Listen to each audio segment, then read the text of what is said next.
Well, welcome everybody, and thank you very much indeed for coming. I'm told that we're coinciding with Strictly Come Dancing this evening, so you really are making a sacrifice for us.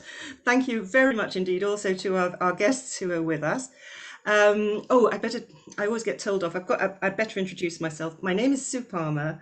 I am the chair of Upstart Scotland, which is a campaign for a kindergarten stage for children between the ages of 3 and 7.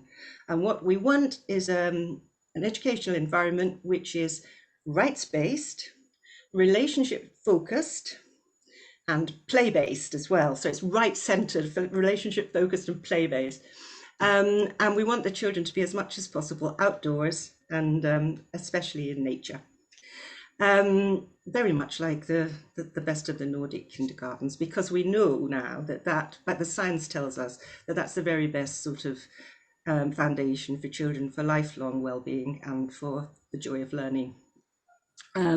So this time last year, exactly this time last year, we published a book called Play is the Way, which has been, I have to say, I'm very grateful to all you thousands of people out there who bought it. It's been very successful. We got 15 really great writers, great experts from different areas, different backgrounds, and they all put the case for Play is the Way and how we can go about doing it. So what happened as a result of that was lots of our supporters and readers started sort of wanting to spread the word. And one of the people who spread the word did it with this, which is what we're, I'm sorry, just looking at it because she's sitting beside me, which is what we are launching tonight. Bryony Date decided that she would choose some of her very favourite quotes from her really quite very wide reading that were about childhood and play and child development and illustrate them. So the first thing I'm going to do, well, no, not quite the first, I'm going to mention the running order. We're going to hear from Bryony, then we're going to go to our guest speakers, whom you can see arrayed around the screen, I hope, if you're on gallery view, and ask them to talk for a little bit about the quote that Bryony chose from their writing to put into the book. Then hopefully we're going to have a bit of a discussion about, and it's a wonderful opportunity to hear such wonderful variety of minds and variety of views talking about this. So I'm going to move and make way for Bryony to talk about how she came to get on with it and do it. Yeah. You go. Yes. Hi, everybody. First of all, I'd like to say hello and how incredibly grateful I am for you all to be here. And grateful is an overarching feeling for tonight as I look back on the journey of this book and the celebration of the importance of play. As a child, I understood the importance of play in my life, as did my parents. We were immersed in it, and every journey led to a new adventure, whether it be a trip on the bus or a walk in the woods to gather brambles for our stick and sticks. We were supported to play, given the time and freedom to find ourselves and embrace our creativity. Although I knew what play meant to me and I understood how it created a connection to those I love and my surrounding world, I never truly understood how crucial it was for my development and the development of all children. And unfortunately, how not all children were supported in the same way. When I was a little bit older, I attended a childhood practice course, and this is when I began to learn the theory, which was really interesting. But the theory was just words. The practice is where I saw those words come to life. Those words of attachment, adventurous play, connection, community, and outdoors had real practical implications on our littles in their everyday life. And I saw that evidenced. I was filled with passion and a feeling of great responsibility for our role as a community in supporting our children to be children and be appreciated and understood as the wonderfully unique individuals that they are. To make sure that they were seen and heard and not unintentionally harmed by decisions and systems which they had no control over. Being new to early years, I found I was lacking confidence, but with the support of our wonderful early years community and listening to the wonderful Plays the Way book groups, My fire was fuel to do right by our littles. And as Pauline Scott says, once you know, you can't just unknow it. Taking inspiration from the bravery of others, I began to post my reflections on Twitter. And they were warmly received by others who cared for our littles. I felt a real sense of belonging and being not a voice, but part of a choir. So I was approached by Cozy Direct, a company who really got it, and Upstart with the opportunity of creating a book, and I knew I had to be brave. The prospect of creating something that could kindle others' fire or indeed spark that curiosity in others to start their journey was something that outweighed any fear I had. Our children deserve us to be brave for them. They are not just our future, they are our now. Love that. Thank you. Right, we're now going to do some shuffling of chairs so we can both be on the screen at the same time. Right. Hutch in, right. So that we can listen to other people. She didn't tell you that one of the things she did, as well as collecting the quotes, was she turned herself into an illustrator, which she'd never been before, not since school. No. And she bought a paint box. So my mum gave me one for my birthday. Got a present of a paint box, and that's been one of the really charming things about the quotes. When they go out on our Twitter feed, they're accompanied by a little picture by Bryony, and they've been hugely popular. And that was why it looked like a good idea to make them into a book. Yeah, it's definitely wearing my heart on my sleeve. I think it comes straight from the heart. Right. So, oh no, I've got more mixed up now. Then the next bit is introducing our star guests. As I said, I think earlier, we've got two from America, we've got one from England, and we've got one from Scotland. And we are going to start with the Scottish one because we are just so thrilled to see her, because she has been quite poorly for quite a while, and it is great to see her back again at last. Juliet Robertson is a great friend of Upstart's. So I'm going to ask Bryony to read the quote, and then I'll just tell you a little bit more about who she is and pass over to Juliet. If we have the capacity to imagine, innovate, and ensure our efforts have value to humanity, then we have the potential to shape the future. Shape the future. Juliet, she is an outdoor education specialist. She is the founder of Creative Star Consultancy, and her two books have the best titles, I think, for books about education. One is called Dirty Teaching, and one is called Messy Maths. So, Juliet, can we hand over to you? The stage is yours for about 5 minutes. Okay. All right. Hello, everyone. And thank you, Sue and Bryony, particularly Bryony, for the quote, because you found this quote and it's tucked away in my Dirty Teaching book. I'm not sure how clear that is because I'm on the screen thing. But anyway, in the first chapter, it's all about golden principles. And golden principles for me are things in education that stand the test of time and meet our needs as humans at any moment in time. So education shouldn't be subjected to fads. It should be what we need as humans. And these include things like nurturing natural environment, a sustainable and rights-based approach. I think it's important to value play and playful learning. And the last one was developing our creative capacities, which is where this quote came from, that particular part. And for me, creativity, and some people maybe thought it was a bit strange that a book about the outdoors goes on about these golden principles that aren't necessarily hardcore outdoors. But for me, creativity is a fundamental capacity. It needs nourished and it needs supported, especially whether it's now or going into the future. And it's where things like you can see problem solving happening, divergent thinking, interestingly, risk taking. Those of you who read my work will notice I don't talk very much about risk because actually I'm more interested in creativity. You can't be creative without experimenting and without taking those risks in experimenting in any area of life. So the quote applies to small scale situations too. When I looked at it, I thought, gosh, this sounds like a very big quote for the Einsteins of the world. But when I actually wrote this, what was at the back of my head was this 7-year-old child who had additional support needs. And one day he was sitting on a rope swing, which wasn't very comfortable because it really just was a loop of rope. And he looked at that, and he looked over at the mats that were sitting in a bag that we always used, and he went over, took one, wrapped it round the rope, then sat back down on it and discovered it was much more comfortable. And I remember looking at him thinking, why on earth didn't I think of that before?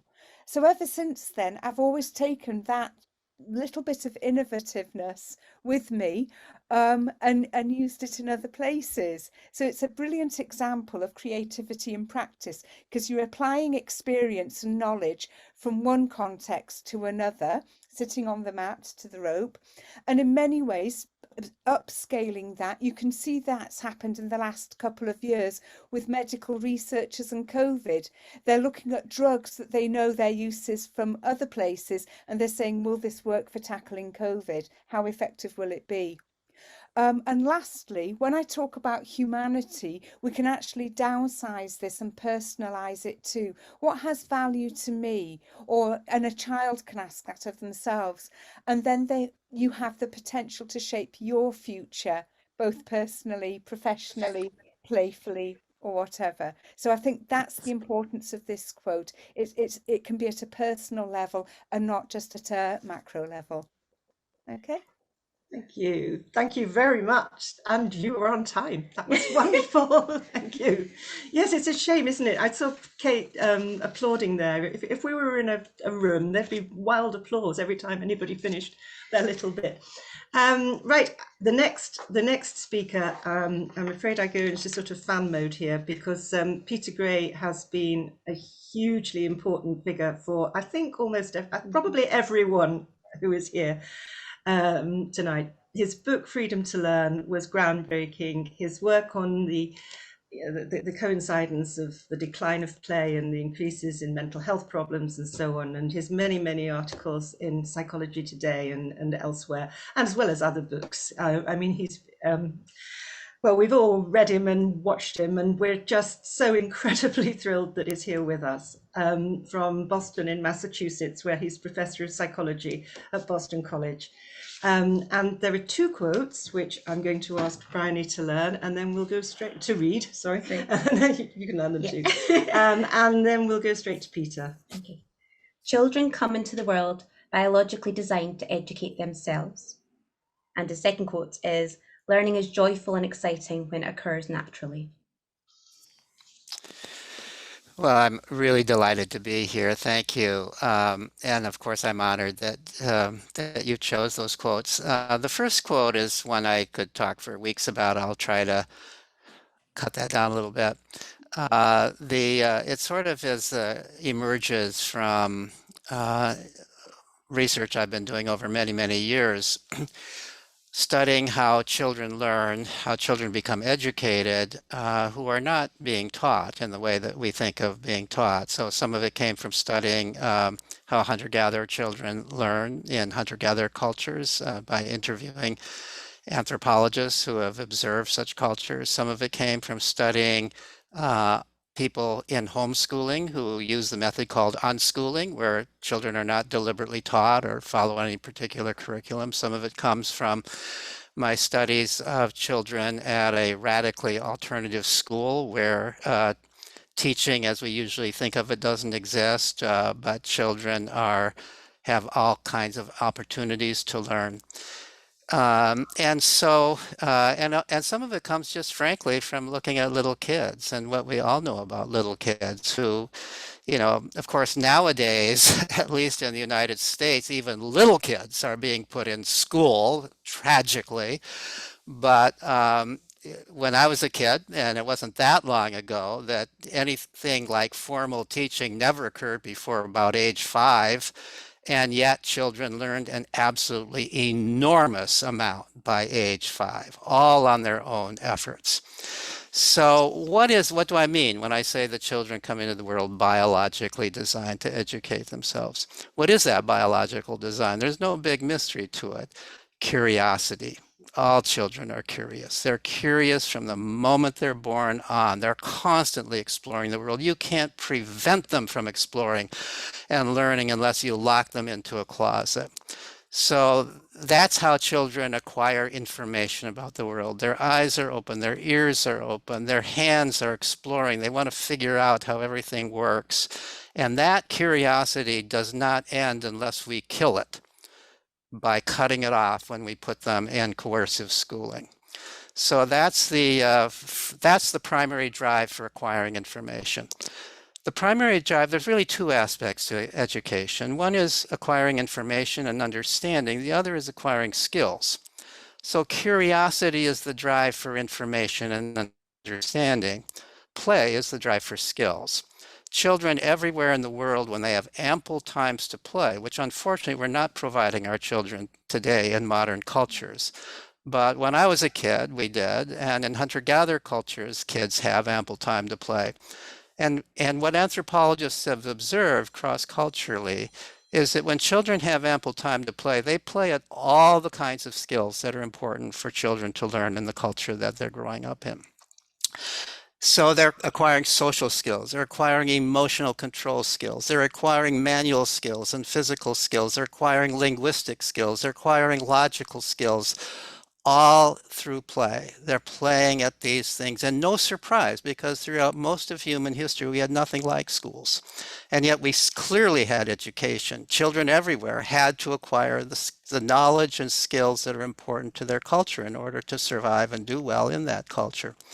So it's no surprise that these things evolved. And now in a more elaborate discussion, I would talk also about some other basic drives, sociability, how we're particularly curious about other people, want to know what other people know, ask a lot of questions, pay a lot of attention to what other people are doing, overhear what other people are talking about, and so on and so forth. Talk about willfulness, which is really the drive to take charge of your own life, to not be directed by other people. That's a huge part of education. All these things we cut off in school. All these natural ways of learning that children have, we cut them off in school. And instead we use reward and punishment to try to get them to learn. And from that, you can also see the basis for that second quote about joyful learning. I don't want to take that second quote too literally. I don't want to say that everything that a child learns naturally, they're learning joyfully. Sometimes we learn stuff that is pretty sad and painful, right? I mean, I don't want to take that. But if you compare overall, the process of discovery, when children are really discovering things in their own, and it's a feeling of satisfaction. I did this. I figured this out. Versus I'm being made to do this. I'm going to have to pass a test on this.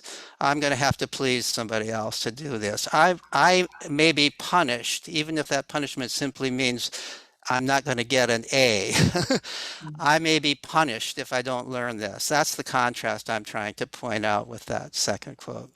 Oh, thank you. Thank you so much. I'm afraid I'll have to interrupt you because we've Sure. taken No, I but was done anyway. I hope we can carry on investigating all these things in the conversation later. Thank you very much. Sure. We're now moving on to Fiona Holiday, who's an early years specialist from Derbyshire. So we're back on the UK mainland, although I don't think you're in Derbyshire at the moment, are you, Fiona? I'm not, no. I wish I was. I'd be much less nervous about the Wi-Fi. She's an early years specialist who's worked at every sort of level within early years as a practitioner, as a deputy head teacher within a local authority advisory service. But she's now got her own play and creative arts consultancy called Connection Works. And Bryony is about to read your quote. When children tell their stories, they have opportunities to feel heard. Thank you. Yeah, I feel like a little bit of an imposter because actually I haven't written a book. But what I have done is I had a conversation with somebody I'm sure you'll know, Lisa Cherry, who pulled together and wrote an amazing book about essential conversations for children and young people. And she had a conversation with me on my in my role as a play and creative arts therapist. So I work with play as a way of supporting young children to work through whatever's going on for them, to offer them a space where they can explore the world, explore what's happened to them. And so my quote came from the work I do with story, because as humans we're driven to tell stories, to make sense of the world and to connect with other people. And children don't use words to tell their stories, they use their play. So what I do and what a lot of early years practitioners do is listen to the way that they move, listen to the way that they express themselves, listen to their artwork, listen to their role play, and support them to tell their stories, and then reflect that back to them so that they feel that their stories have been heard and understood, because we all have stories that we need to tell, and we all have that need for connection and to be seen, which has already come up so often in this short time, really. So for me, the idea of using story and allowing children to tell their stories through play is about enabling them to take their place in the world and to have that sense of agency and autonomy, and to find out who they are and where they fit, and to get that real sense of belonging and to grow into their human, being part of the rest of humanity. So yes, I think play through and story is possibly the most important aspect of my work. Thank you. I notice Alison Hawkins is putting things in the chat box, and she's one of the contributors to a wonderful book, a Scottish book published last year that won prizes and things about storytelling in the early years, and it's one of the greatest ways of just helping children to become themselves. Just to be themselves. They don't have to become it, they are anyway. Thank you very, very much indeed. So I'm afraid we've lost one of our speakers, Kay Redfield Jameson from Ohio, but since we're actually already running over time, perhaps it's as well that we're not trying to fit everybody in. But we're down to our last guest star, who is coming to us from, at the moment, no, sorry, Kay was in Maryland. You're coming to us, Julie, from California, but you really live in Ohio. I'm learning a lot about time zones in America. I bet you are. She's a homeschooling expert and author of The Brave Learner and Raising Critical Thinkers. Again, two great titles there. And I have to say, I just adore this quote. Brian is going to read it to you. Happiness shouldn't be something to end up with. It ought to be the byproduct of a wholehearted, fully lived life. Yep. Yeah, absolutely. Oh, thank you. I have 5 kids and I homeschooled them for 17 years. They're all adults now. And one of the things that I noticed when I would work with them is that if they were happy while they were performing a math problem or writing something or reading a book, they were not only more inclined to do it, but their whole behavior for the rest of the day was completely different. They were much more likely to be cooperative, or if I said, hey, I need someone to pitch in doing the dishes with me, they would hop up and want to do it. Conversely, if the morning was a struggle to get through the math page or to write or to perform a task that they were not invested in, everything else cascaded from that moment.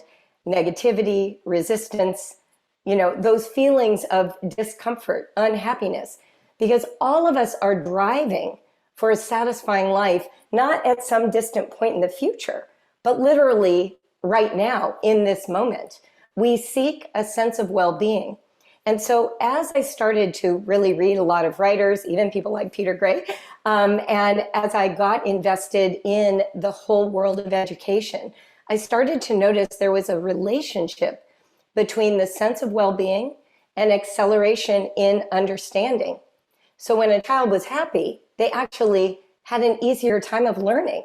And when the child was feeling oppressed or negative or a lot of struggle, they were not. And we have brain research to back this up. There's a state called relaxed alertness that is the optimal state for learning. So I started thinking about how can I create conditions that would lead to that feeling of a relaxed, alert, happy state. One of the things I discovered very quickly was that my kids liked parties. So where we had any of our issues in the early years of homeschool was when I shifted gears from life being sort of a celebration to life being a duty. You've got to do these things in order to get ahead so that eventually you'll go to college and be gainfully employed. What 6-year-old or even 12-year-old wants to hear that, right? None. But what I did see is that they really participated if I said, hey, we're going to have a tea party. So one day I was reading an email list and somebody talked about pairing a tea party with the study of geography terms. And just full disclosure, my first midwife was British and she got me hooked on PG tips. So today I drink Yorkshire Gold, but I'm like a tea drinker from way back. So my kids and I were drinking tea one day and I thought, I wonder what would happen if I paired this with poetry. Poetry, from all the adults I knew, was a subject they hated. They found it difficult. They found it inscrutable. But I loved poetry and I did not want that future for my children. So we set the table, we lit candles, everybody got a teacup, we made scones or muffins or something, and I distributed poetry books. And the next thing you know, everybody is just randomly, like popcorn, reading poetry aloud. And we did it for the sheer delight of it. Interestingly enough, that became a weekly practice, sometimes even a daily practice in my family, to the point where when one of my sons went off to college, he started hosting poetry tea times in his dormitory. He was the resident assistant for boys. I have another son who started a poetry slam at St. John's College in Annapolis. I have 2 daughters who started poetry magazines online when they were in college. In other words, they were happy early in the poetry experience. And by the time they were adults, it was a continuation. It wasn't like they had to study poetry over time, doing it in this diligent way so that eventually they could enjoy poetry as an adult. And I offer that as sort of a template of what I'm talking about. So if your child, for instance, is learning to handwrite and they're really struggling, would a snack help? Would a candle help? Candles help a lot, by the way, but they're really dangerous. Like your kids will definitely run their fingers through the flame about 10 times. But it changes the dynamic. It invites a moment of pleasure to accompany a challenging task. And I used to say to my kids, you know, can I rub your shoulders? Would it be fun if we told a joke first? What if we turn the paper sideways? How about using a marker? What if you make problems for me and I have to solve them? So I turned the experience, whenever I had the opportunity, into a celebration as opposed to a duty. Fantastic. There you go. Just being there in the moment and having a good time and sort of hitching a ride on it for the learning if you had something special you wanted to do. Right, well, that's all 4 of our speakers, but we actually do have another final message, because one person that we would have loved to have here in person is Suzanne Zedijk, who has another great friend of Upstarts and a huge supporter. But Suzanne couldn't be here, but she has sent us somewhere in this mass of pages, here we go, a wee message. And I'm going to read the quote Then Bryony's going to read this is just so you don't get too many the same voice all the time. Bryony's going to read the first paragraph of the message, and then I'm going to read the second one. So this is from Suzanne, who is, for those of you who don't know, I think everybody in Scotland knows her. She's a developmental psychologist.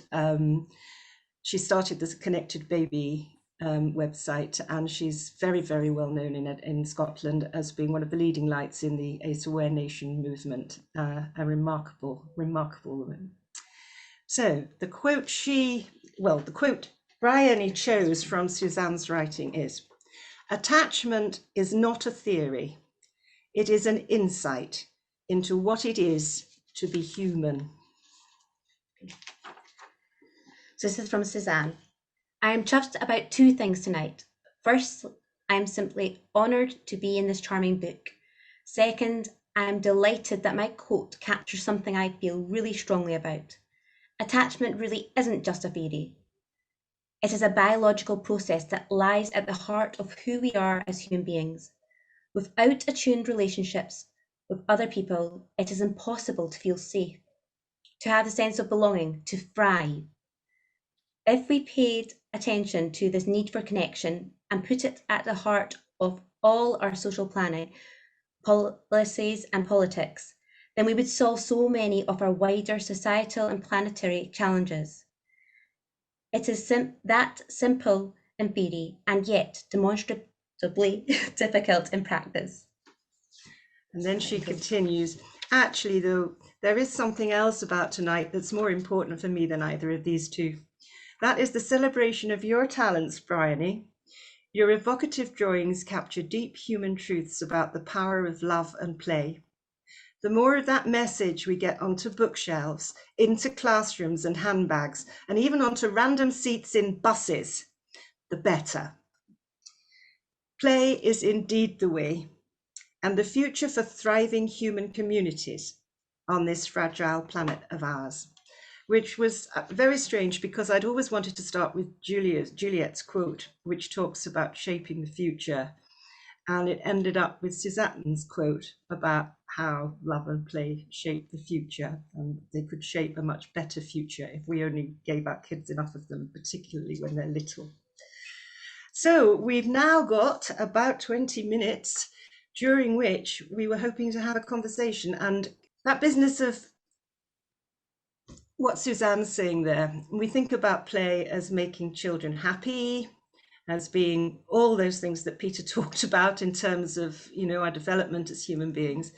But actually, Suzanne took it way further and said it's actually, along with love, those two things are right at the bottom of everything on this fragile planet of ours. And at the moment, COP26 has just finished down the road in Glasgow.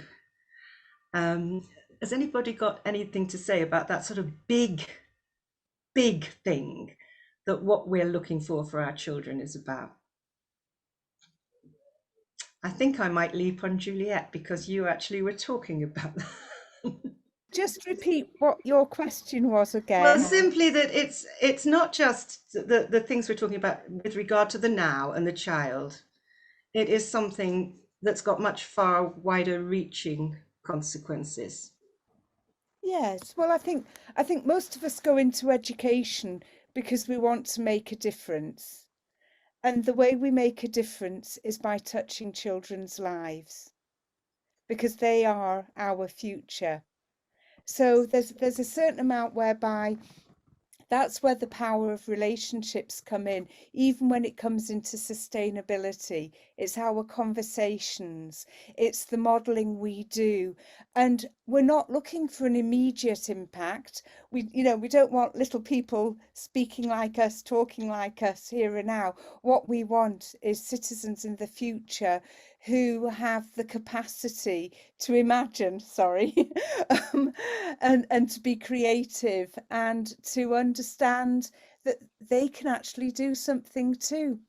And I keep saying this about all the things that are happening. If we do things right here, right now, to show children that we are trying to make a difference, even to the world in which we live, by what we say and do. For example, even how we react to a spider that we see or a worm is something that will go into that child. So I suppose, that's my rather garbled response there.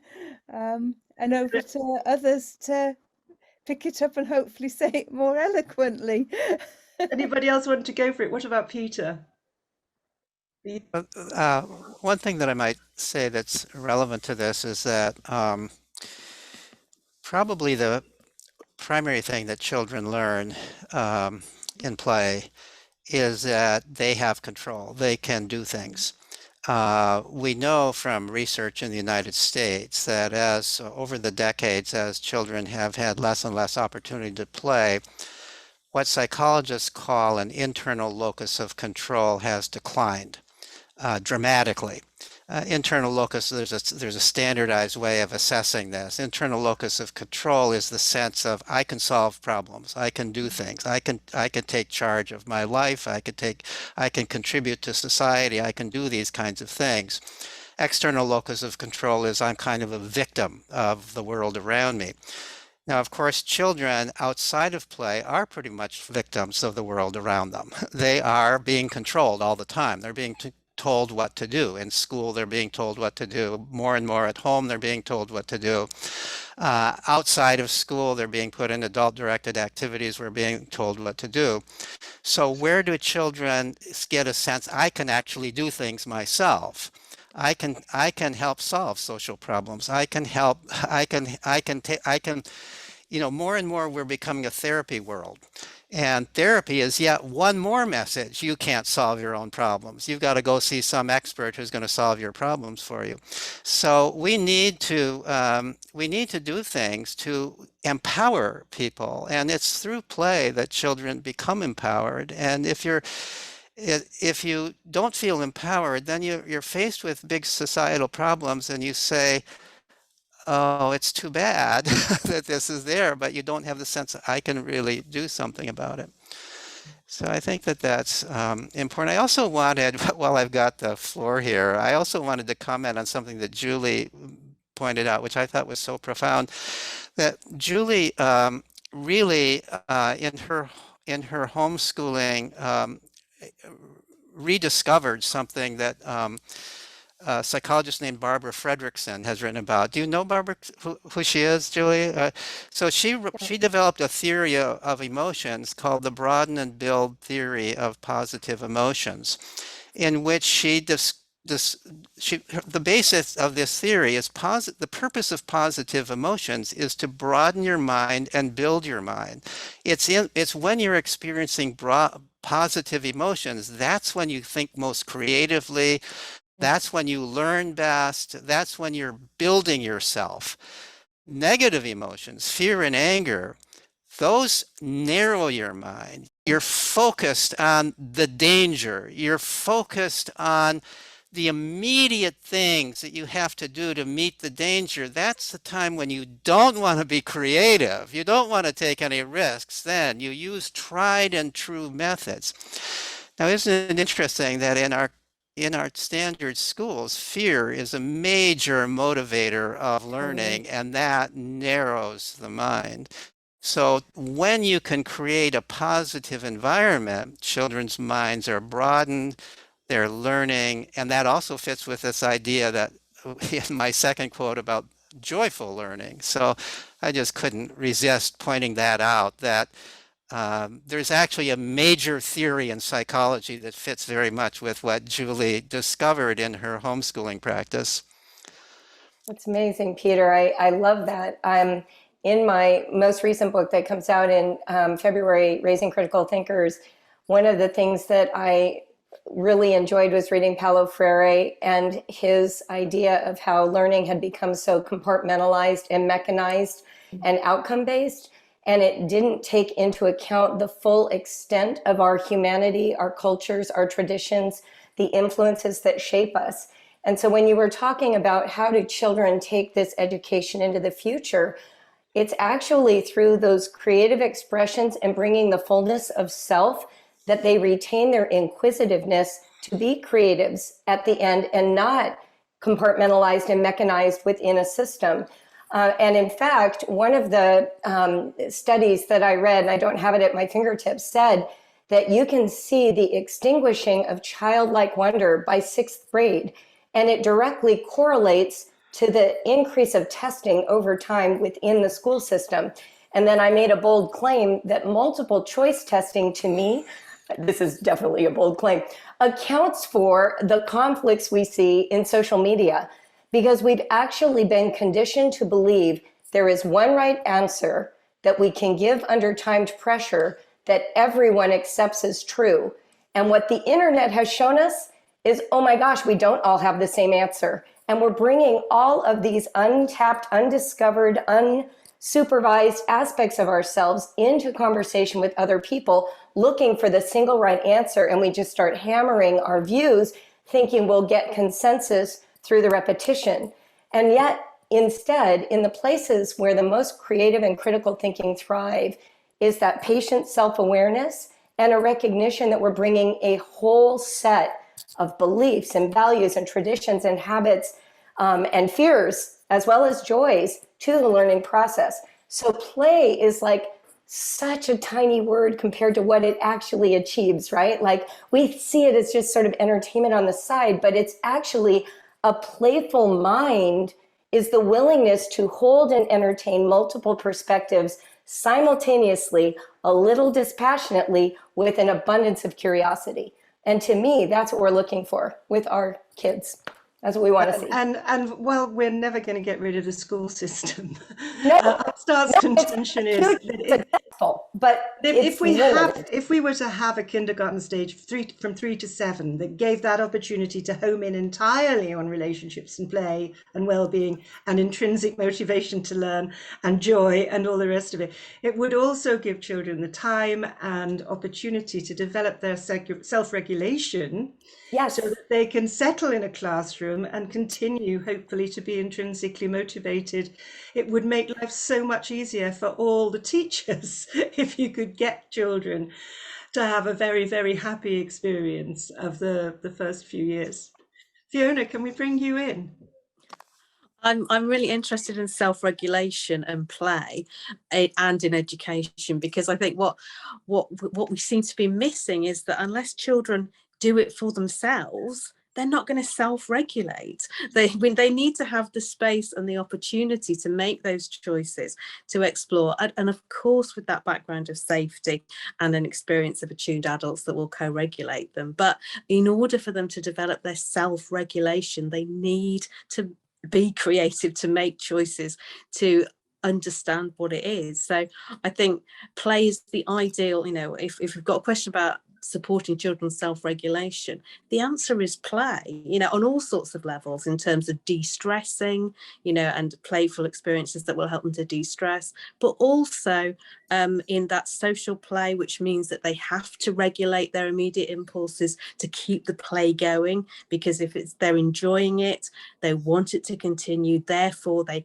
take other people into account, they stick to the ideas of the play. So it's absolutely essential for the development of self-regulation, and it's so high on the agenda, and yet we seem to be going about it in a way which is shutting down children's opportunities to practice it and develop it.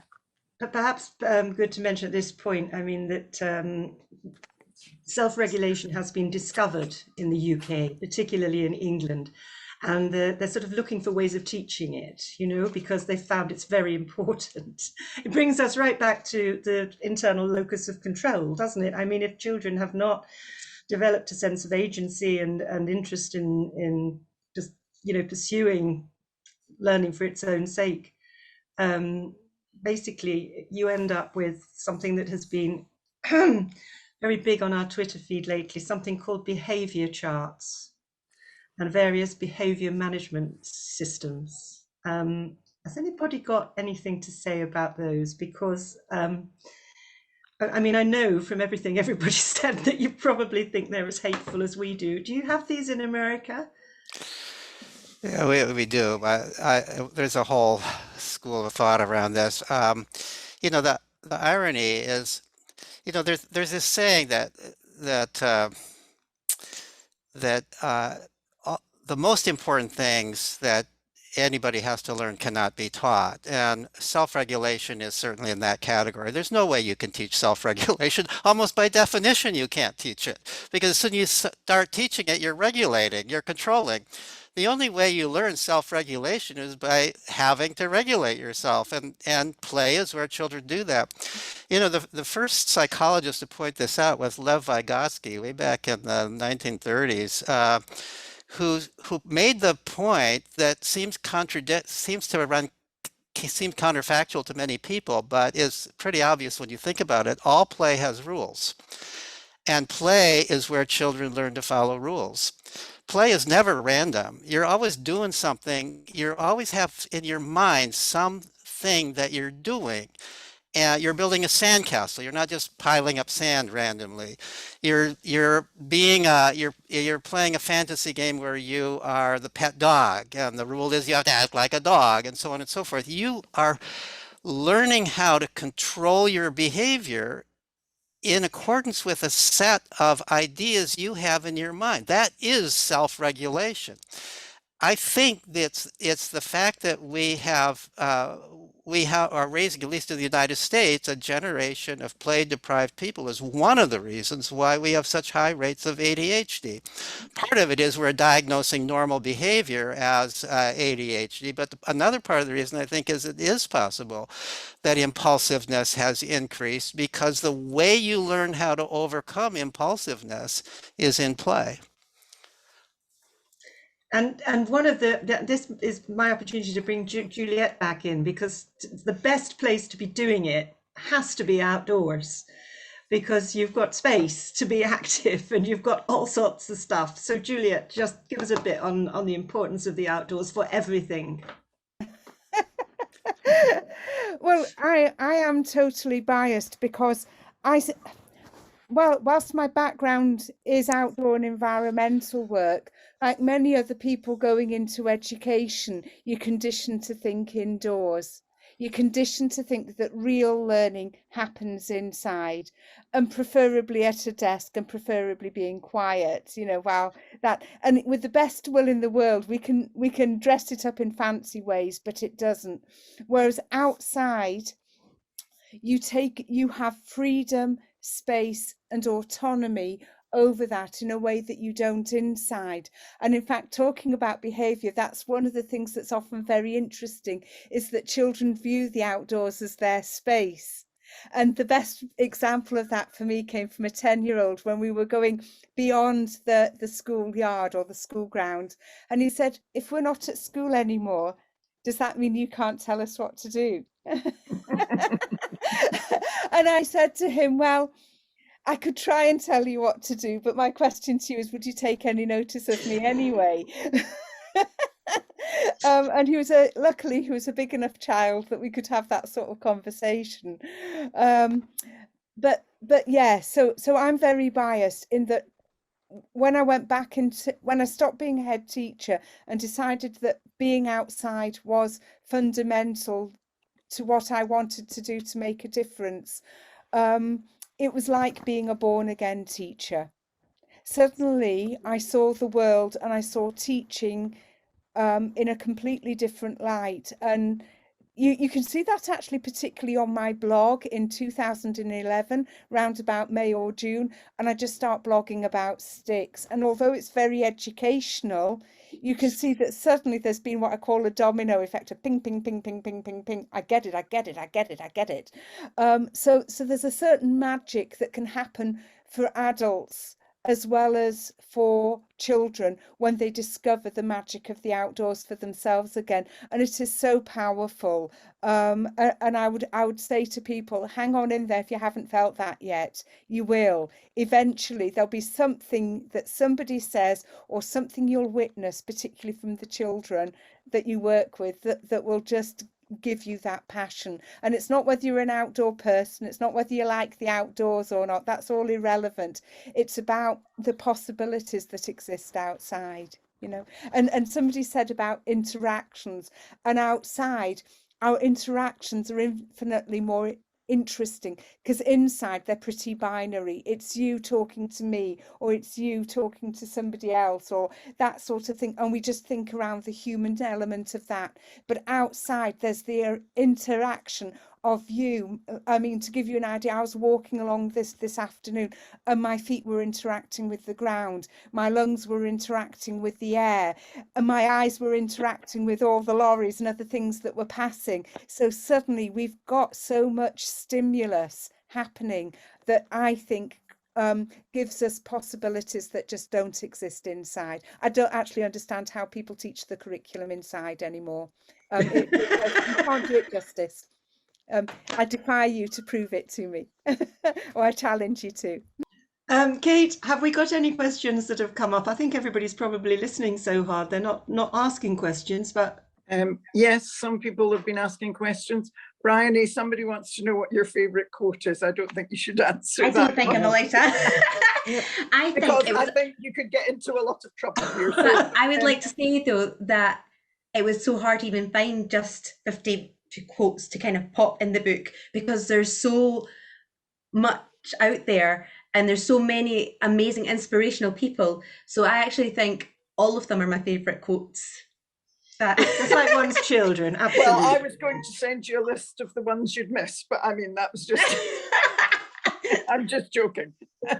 And somebody wondered how you could get play further up the school. They maybe haven't heard that in Scotland we have a wonderful document called Realising the Ambition for up to 6, and that's going to be expanded for playful learning further up the primary school. So play is there, play is coming, you've got permission to do it, so go for it. Just want to get them outside as well as inside, and I think that's one of the real challenges is helping teachers recognise it. And I have to admit, I didn't do it until I went to a camp school, but once I realised the difference when you're outside, I didn't want to be indoors anymore. Has anybody got any last points they would like to make? I did want to jump on the older student play. I had two things I thought of in my research for my book. One of the very fascinating studies that was longitudinal that I saw showed that self-regulation was activated in boys in particular who were middle and high school, who played 7 to 10 hours of video games per week, and that there was less emotional regulation from boys who had never played any, who didn't play any.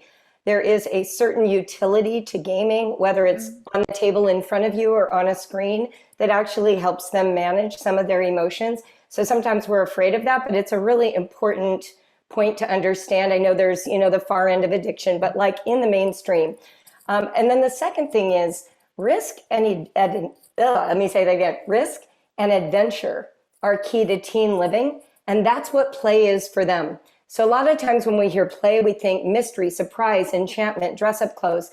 But for teens, it's learning to surf. It's being able to go on a camping trip. It's cognitively risking a thought that your parents won't agree with, like arguing for a position your parents voted the opposite of. It's giving them the safety and the space to actually fall flat on their faces, right? Performing in a play, being on a sports team. So sometimes thinking about risk and adventure helps you reframe play for the older kid. And Bryony, I think we've got to wind up. I fear. Can we just answer this quickly? Somebody wants to know why Bryony's lovely children don't have faces. I like them like that, but right. I was like my children too, but I know the drawings. So illustrations. What I like about having no faces is that you can imagine them as being any child. So I showed them to my colleagues when I was in early years. I showed them to them, and every single one of them said, "Oh, that's so and so," or "Oh, I think that looks like," "Oh, that reminds me of." And you can almost put your child or somebody in that place. So it's keeps it kind of open-ended. You can have anybody, and it can mean something more to you. That's it reminds me of the Steiner dolls that don't have, yeah, they're just kind of eyes, I think, and sort of, yeah. Yeah, great, thank you. Sorry. Right, so we're just going to close by asking Peter Ellse, who's been sitting there all this time, and everybody's been wondering why is he there? But he's sitting there in Derbyshire. Pete is the founder of Cozy Fund, a charity, and Cozy Direct, a company that produces materials for early years. And he is the one who has actually published Plays the Way. So can I hand over to you, Pete, just to sort of give us about 5 minutes before we wrap up? Sure thing. Not Plays the Way, book of quotes. Commercial break. I mean, Sue, you talked about being a fangirl of Peter's, but I have to say that we Amanda and I and our family at Cozy, we're big fans of you and what you're doing in Upstart. I mean, you're giving a lot of time to it, a lot of heart, and it's a huge amount of energy, and you know, we love it. And what you're trying to do in Scotland, for us, we want to see that in England, and the best route to that is to see it in your nearest neighbour. So we're very keen to promote this kindergarten play with kindergartens while we're involved in it. Of course, then we've come across Bryony, who's just brought calm, love, beauty into our lives in our interactions on this book. It's been absolutely fabulous all the way through, Bryony, and you've done a great job. I know you're very nervous today because you're putting yourself out when you do a book, aren't you? I mean, Peter, Julie, you'll know that, won't you, Juliet? You know, you put your heart into a book and you're exposed, aren't you? And what do people think, sort of thing. But I mean, you really have nothing to worry about. So quickly then, Cozy Direct. We've been going for 10 years. I've known Sue for 25 years, I think, Sue. And I've known Juliet for 9 years. Fiona, I don't know you. You live in Derbyshire, which is crazy. So Julie, we need to know each other. Yeah, Julie and Peter, we need to know each other as well. So we're a low carbon business. We're very fashionably COP26 terms. We create craft items, loose pots, anything that will get children's creativity going, particularly open-ended things. We like to try and have something that can be 25 different things. And that's what we're all about, really. So you'll see that all in the catalogue, cozydirect.com. You can see that. So that's my bit for the marketers. Amanda and I started that business. We had children, Frank, Christina, and Sophia, that were 1, 3, and 4, I think. And I realised taking them out and about, had a year off from my last business. We took them out and about while Amanda had this third child. And I realised it was just much better outside with the kids. You know, the noise was less and they were more occupied and it was more fun. So after that, I thought, this could be quite a good business. So they've had to suffer testing products and then losing things they love very quickly as they move back to Cozy. But I wanted to very quickly say to you that we spend a lot of money on this charity, and there's 3 parts to it. So it's all about championing childhood. So we've got Cozy scholars in Africa, in Kenya, in Gambia. So we've got children in primary school who are managing to get to doctors, engineers, and even a DJ in Kenya. We've got a bunch of Tanzanian orphans as well. And then we've got a campsite in Derbyshire where we take 300 city kids. And we're in the Peak District, it's a beautiful area that never, ever have ever seen the countryside for all sorts of reasons. And so that's every year. And then the third part of it is we just want to cheer up educators because, you know, you work so hard at the grassroots. You give yourself such a hard time. You know, you have your children for 38 hours out of 176 of their lives, and you expect to be able to answer all those problems in one go, and you kill yourselves night and day. And so in some ways we want to cheer you up, and we do that with free posters for parents, freebies every week, and the socialites team we've got across the 4 formats of we spend a lot of investment on this. I know they're all listening today, so I better mention them all. So the Twitter crew, every Wednesdays, 8:30 till 9, or 7:30 to 8. I'm sorry, Emma, I forgot that wrong. They have TCI Friday, which is Thank Cozy It's Friday, which is a reference point. Freebies every week, and then on Facebook we've got it's a Cozy social collection program to inspire and share the love. It's showcasing ideas, and there's lots of hashtags in that. And then Instagram, we've got 45,000 people following us through Cozy Club Ideas. I might run out of time soon. Final point then. How can we help others? So what is the random seat on the bus? What else do we need to do as a company? Let us know. Come through to us, talk to us, and we'll try and come up with other stuff that we can do. Childhood's a small window of time. I say that all the time to people, to parents, to teachers. It's a very tiny, small amount of time, and we've got to enjoy ourselves. It really is later than we think, and keep on keeping on is my last point about it, really. Or keep on dancing, as I say, at this time of the night too. So that's it from me. I hope that hit the time scale okay. Yeah. Thank you very much. What he didn't say actually was that he's going to be sending all our very, very wonderful guests a copy of the book, and also their quote made big with Bryony's illustration on it. So, Well, I think that's the end. Sorry, everybody. somebody was asking if there were going to be posters of the quotes. Yes, we're going to do a free poster to every school in the UK with your favourite 12 quotes of it. And we're going to put that out. It's going to stick on there as the parents arrive to pick up the kids. It's just going to say play, play, play, play. So yeah, that'll be out in January. So it's That's for all of us to wonderful. choose those quotes. I Yeah. know about that. That's wonderful. If you're interested in finding out more about it, I've not yet put it on our website. It's been one heck of a week, but I will make sure it goes up on the website, hopefully tomorrow, with where you can actually get it. And if you Google Cozy, you'll be able to go through their marketing, I'm sure. But it also gives details of our book and free access to 9 book groups that we held on it, with some really amazing speakers and opportunities to learn such a lot. Really useful for school in service, if you want to use that. Thank you again to everyone, to our guest speakers, our stars, and to Bryony and to Pete, but above all to everybody that's been here this evening. I hope you've enjoyed it as much as I have. I think it's been really great conversation, some brilliant points made. Thank you again. I'm going to say good night now. Goodbye. Good night. Thank you. Good night, everybody. Good night. Thanks, Right, everyone. thank you very much. Thank you. Hey!